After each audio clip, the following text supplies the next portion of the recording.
নমস্কাৰ পজাঘৰৰ জুহালত আজি আমি বনাম চিকেন গিজাৰ্ড মাহৰ দাইলৰ সৈতে আমি অতি সহজভাৱে বনাম বুলি ভাবিছো আজি তাৰ বাবে আমাক লাগিব নহৰু আদা জলকীয়া পিয়াজ সৰু সৰু আলু দুটা আৰু অলপমান গুৰি মছলা ভিতৰত আমাক লাগিব গৰম মছলা অকমান আৰু লগতে জিৰা গুৰি এক কাষত মানকচু গুৰিৰ লগত ঠেকেৰা টেঙা তিয়াই থৈছো অকমান পিছত চাটনিৰ বাবে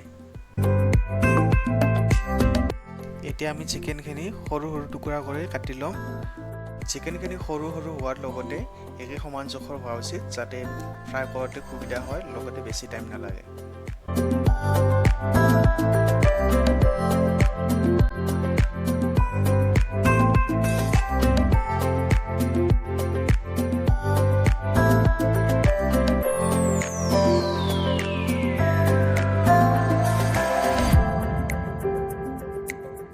এতিয়া আমি আমাৰ মছলাখিনি গুৰি কৰি লওঁ মেৰিনেট কৰাৰ বাবে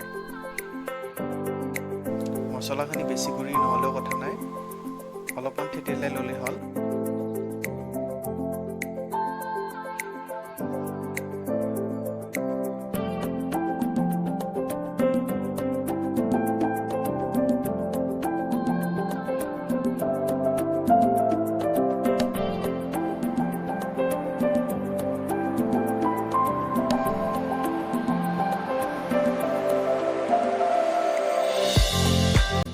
লগত এটা নেমু চেপি দিব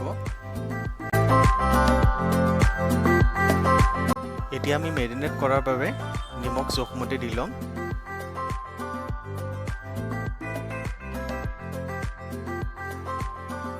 লগত সৰু আলু দুটাও একেলগে কাটি দিম এতিয়া আগতে ৰেডি কৰি থোৱা মছলাখিনিৰে মেৰিনেট কৰিম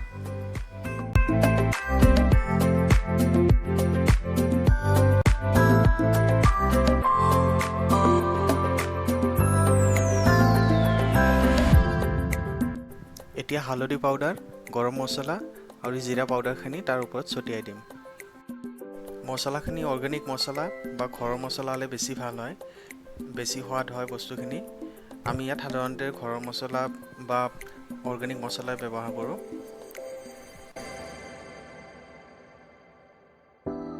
অকণমান মিঠাতেল মিহলি কৰি দিম যাতে গোটেই বস্তুখিনি সফ্ট হয়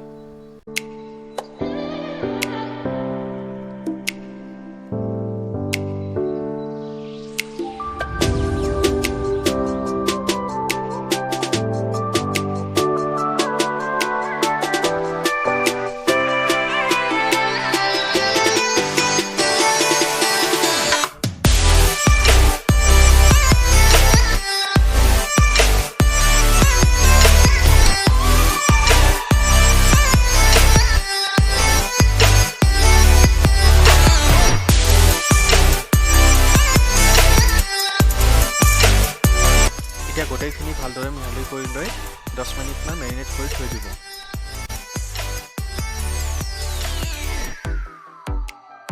এয়া বইলৰ বাবে তিয়াই থোৱা মাহৰ দাইল এতিয়া কুকাৰত দিম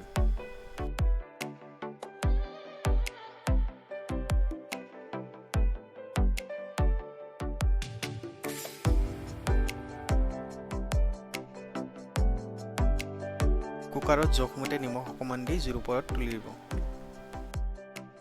এতিয়া আমি বনাবলৈ মাটিৰ সাজ ব্যৱহাৰ কৰিম মাটিৰ সাজত বনালে খাদ্যখিনি খাবলৈ সোৱাদ হোৱাৰ লগতে এটি ধুনীয়া গোন্ধ আহে লগতে ইয়াৰ গুণখিনিও থাকি যায় মাটিৰ সাজটি গৰম হোৱাৰ লগে লগে তাত জোখমতে সৰিয়হৰ তেল ঢালি দিলে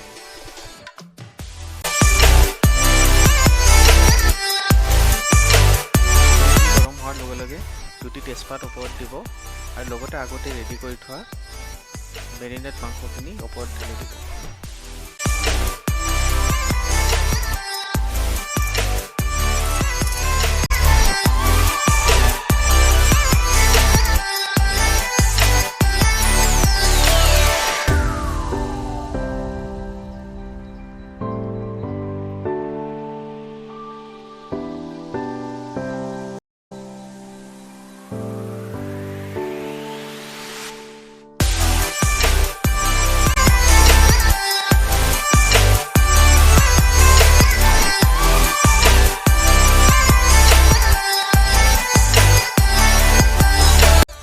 মাটিৰ বাচনত বনোৱা হৈছে, জুইটো অলপ বেছিকৈ দিছোঁ।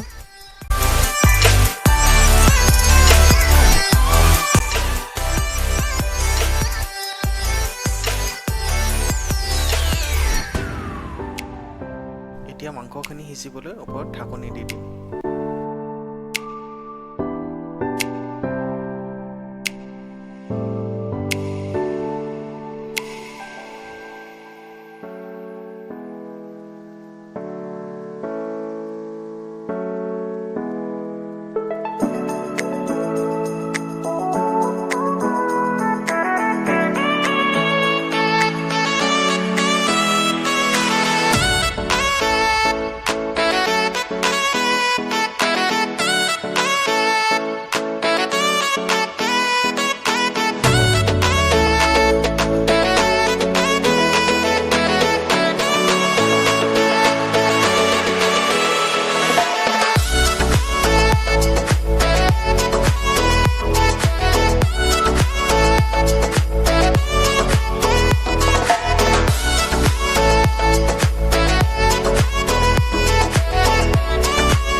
এতিয়া 10 মিনিটমান সময় ঢাকনি দি থ'ব। তাৰপিছত ঢাকনিখন খুলি দি পেলাই পুনৰ এবাৰ লাৰি দিব। আচলতে মাংস ভাজি কড়াইৰ পৰা উঠাই লৈ খোৱাৰ আমেজেই বেলেগ, গতিকে মই কেইটুকুৰামান এতিয়া উঠাই থৈ দিম আৰু ইয়াত জুতি ল'ম।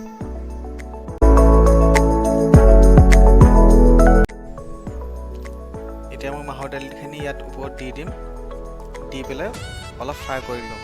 এয়া মাহৰ দাইল, এতিয়া মই গোটেইখিনি ইয়াত দি দিম।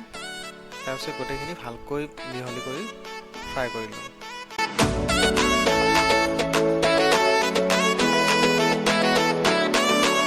গোটেইখিনি ফ্ৰাই হোৱাৰ পিছত ওপৰত পানী ঢালি দিলোঁ।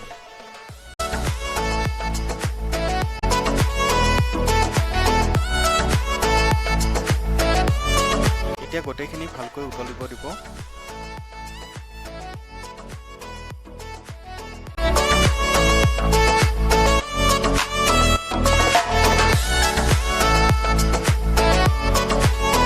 এতিয়া আঞ্জাখিনি ধুনীয়া গোন্ধ উঠিবৰ বাবে তাৰ ওপৰত গঞ্চনা পাত দিম, যিটো আমি ঘৰৰ পৰা লৈ আহিছিলোঁ।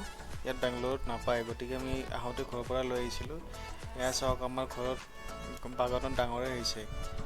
চ' ইয়াত ডাঙৰ ডাঙৰ পাত এটা বা দুটা নিজৰ ঘৰৰ পৰা ফ্ৰেছ লৈ যাই পেলাই তাৰ ওপৰত ছটিয়াই দিম।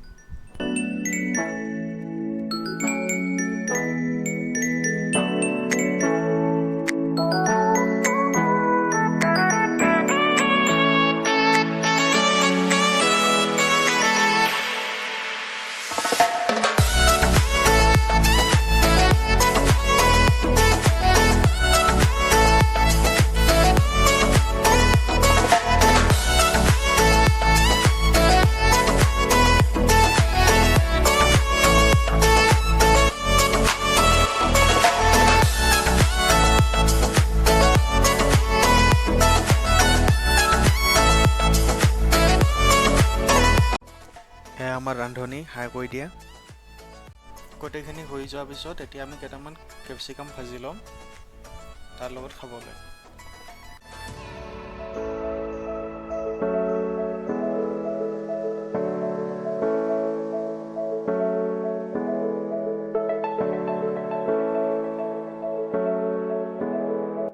এতিয়া আমাৰ আৰু এবিধ বস্তু আছে, সেইবিধৰ মানকচু গুড়ি ঘৰৰ পৰা আনিছিলোঁ। তাৰ লগত জুতি ল'বলৈ আমি অন্য এবিধ চাটনিৰ দৰে বস্তু বনাই ল'ম। এই মানকচু গুড়িৰ লগত টেঙা আছে আৰু লগত ওপৰত জিৰা গুড়ি অলপমান ছটিয়াই দিছোঁ। লগত দি দিছোঁ লাল মিৰ্চ, ধুনীয়া গন্ধ এটা ওলাব।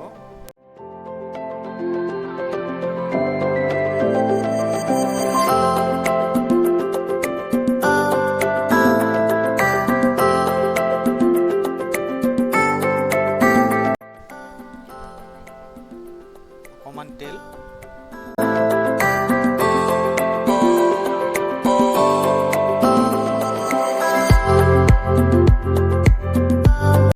লগত অকণমান জলকীয়া ভালকৈ মোহাৰি ল'ব আৰু গোটেইখিনি মিক্স কৰি ল'ব।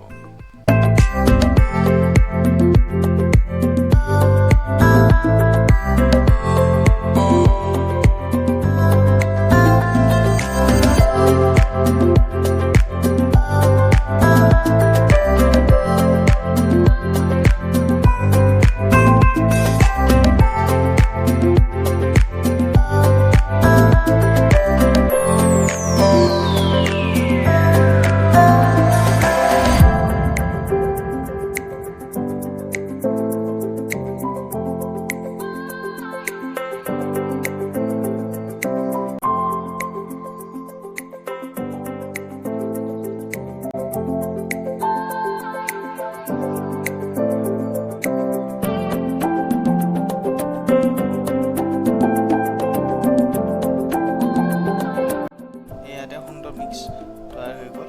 আমি এতিয়া আমাৰ ভাতৰ লগত ইয়াত যোগ দিলোঁ। অৱশেষত আমাৰ থালি তৈয়াৰ হৈ গ'ল আজিৰ বাবে। এয়া ৰঙা বিট, এয়া গাজৰ টুকুৰা, এয়া বিলাহী, ভাত, এয়া কেপচিকাম ফ্ৰাই, এয়া আমাৰ মাংসৰ জোল, এয়া চাটনি। দুইজনৰ বাবে বনাইছোঁ আমি। পিঁয়াজৰ টুকুৰাও আছে।